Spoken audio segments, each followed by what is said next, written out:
سنو وہابی کون لوگ ہیں؟ وہابی ہیں۔ آج کے اس پرفتن دور میں مسلمان منافقت و کفر کی مخالفت سے دستبردار ہو کر آپس ہی میں دست و گریباں ہیں، اور مسلمانوں نے اتحاد و اتفاق کے دائرے میں رہنے کے بجائے آزاد خیالی اور مغربی تہذیب کے جراثیم کو قبول کرنا شروع کر دیا۔ گروہ بندی تو جیسے عام ہو گئی، شیعہ، سنی، اہل حدیث اور بریلوی، اس طرح کے بہت سے فرقے آپس ہی میں ایک دوسرے کو طعن و تشنیع کرنے اور ایک دوسرے کو کمتر دکھانے کی کوشش میں مسلسل لگے ہوئے ہیں۔ اسی میں ایک فرقہ وہابیت بھی ہے۔ بعض لوگ وہابیت کو دیوبند کی طرف منسوب کرتے ہیں۔ آج ہم اس ویڈیو میں اسی کو ایکسپلور کریں گے انشاءاللہ تعالی۔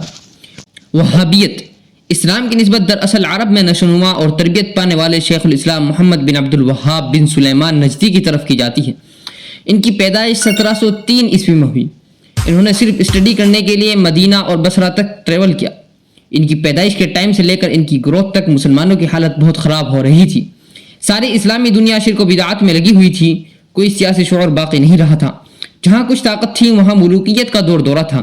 یہ سب دیکھ کر محمد بن عبد الوہاب کو بہت تکلیف ہوتی، چنانچہ انہوں نے بالکل نوجوانی میں اصلاح اور رینیول آف دین یعنی تجدید دین کا فیصلہ کیا، اور اپنے علاقے اور رشتہ داروں کو کتاب و سنت کا بھولا ہوا سبق یاد دلانے کی کوشش کی، لیکن یہ کام اتنا آسان نہیں تھا۔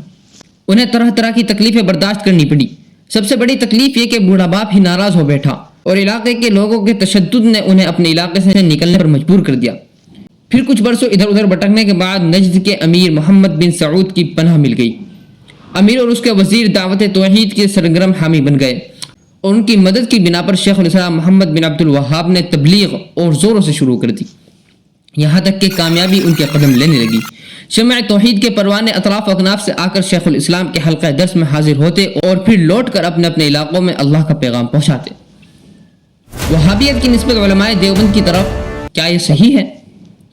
آپ یہ جان لو اور خود فیصلہ کر لینا کہ شیخ الاسلام محمد بن عبد الوہاب حنبلی مسلک اہل سنت والجماعت میں سے تھے۔ اکابرین دیوبند میں سے حضرت شیخ الاسلام مدنی رحمۃ اللہ علیہ کا محمد بن عبد الوہاب کے عقائد و نظریات کے بارے میں شدید اختلاف بھی رہا ہے، لیکن اس اختلاف کی وجہ جھوٹی خبروں کا شیخ الاسلام حسین احمد مدنی تک پہنچنا تھا۔ اسی وجہ سے حضرت شیخ الاسلام مدنی رحمۃ اللہ علیہ نے بعد میں معلوم ہونے پر اپنے اختلاف کو ختم کر دیا اور اپنی بات سے رجوع کر لیا۔ یہ بھی جان لو کہ دارالعلوم دیوبند نے محمد بن عبد الوہاب کی بدعات اور رسومات کے خلاف خدمات کو بھی سراہا ہے۔ Subscribe.